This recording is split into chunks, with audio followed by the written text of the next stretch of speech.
खबर सीमांचल के तमाम तर दर्शकों का बहुत बहुत स्वागत है।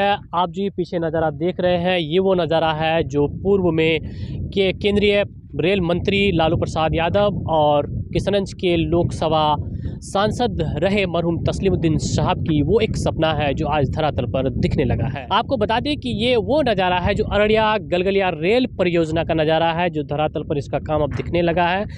और ये जो नज़ारा आप देख रहे हैं, ये पौवा खाली रेलवे स्टेशन का एक छोटा सा नमूना है जो फिलहाल आप कैमरे के पीछे देख रहे हैं। आपको बता दें कि इस रेल परियोजना के पीछे बहुत सारी कहानियां हैं, जिसको अगर हम बताना चाहें तो बहुत समय लग सकता है, लेकिन संक्षिप्त में हम आपको इसकी जानकारी दे रहे हैं। ये रेलवे परियोजना करीब जो पूर्व में केंद्रीय रेल मंत्री लालू प्रसाद यादव था और उसके ही कार्यकाल के जो हमारे किशनगंज के सांसद मरहूम तस्लीमुद्दीन साहब थे, उन्हीं का एक सपना था। और ये करीब इस रेल परियोजना को एक एक रुपए देके जो है इसका बजट को जिंदा रखा गया था। लेकिन इस रेल परियोजना के पीछे और इस रेल परियोजना को धरातल पर उतारने के पीछे कहीं ना कहीं किशनगंज के तत्कालीन सांसद मरहूम मौलाना असराउल्लाह काशमी, सांसद डॉक्टर जावेद साहब का भी अहम रोल रहा है, जो आज इस रेलवे जो परियोजना है, जो रेलवे रूट है, उस पर आज पटरियाँ बिछने लगी है। हालांकि आप जो अभी ये फ़िलहाल जो फर्स्ट फेज़ का काम देख रहे हैं, ये गलगलिया से जो आपका बहादुरगंज है उस फेज़ का काम है। यहाँ तक लगभग काम की जो स्थिति है कहीं ना कहीं जो है अब समाप्त होने की ओर है। आप रेलवे स्टेशन का नज़ारा देख रहे होंगे, ये पौवा खाली का रेलवे स्टेशन का नज़ारा है, जहाँ पे पूरी तरह से भवन तैयार हो चुका है।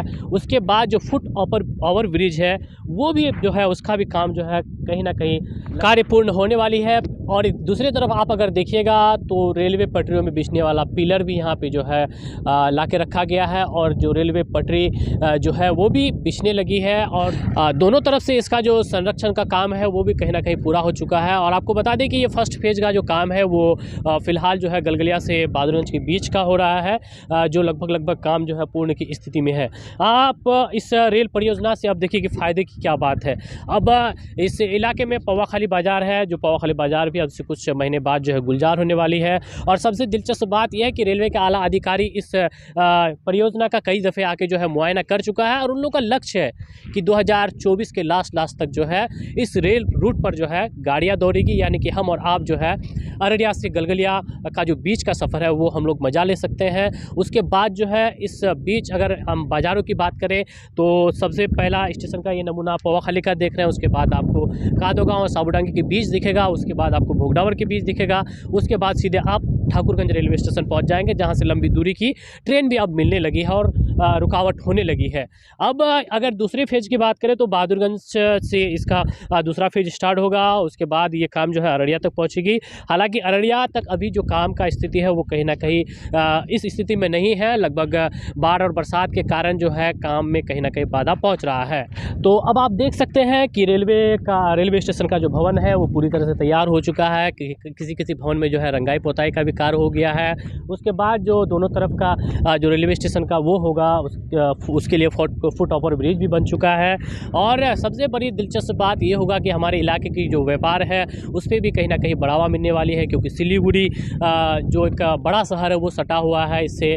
और लोगों को जो है आज अगर सिलीगुड़ी जाना पड़े तो वो बाय रूट बस या जो है अपने 2 व्हीलर 4 व्हीलर से जाते हैं, जिसमें लागत बहुत ज़्यादा लग जाता है। लेकिन वही अगर रेलवे रूट का सहारा लेगा तो कहीं ना कहीं पैसे की भी बचत होगी, समय की भी बचत होगी, और ज़्यादा माल भी ला सकते हैं। तो उस लिहाज से अगर देखा जाए तो स्टूडेंट को लेकर भी जो है ये रेलवे रूट कहीं ना कहीं मील का पत्थर साबित हो सकता है, क्योंकि जो इस इलाके का एजुकेशन है, और कहीं ना कहीं अगर हम लोग टेक्निकल एजुकेशन की अगर बात करें तो वो सिलीगुड़ी में मिलने लगा है। और सिलीगुड़ी बहुत बड़ा शहर है जहाँ पे हर एक चीज़ का फ़िलहाल हब बन चुका है।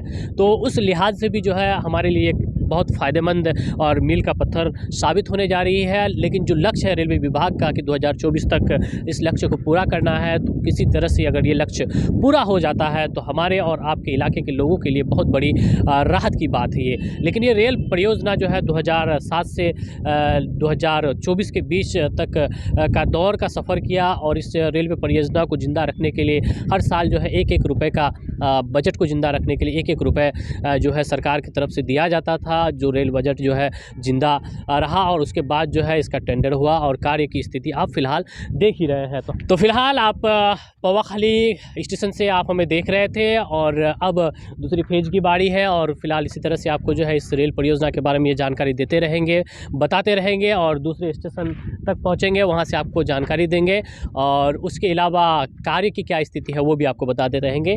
तो फिलहाल के लिए आप देखते रहिए खबर सीमांचल।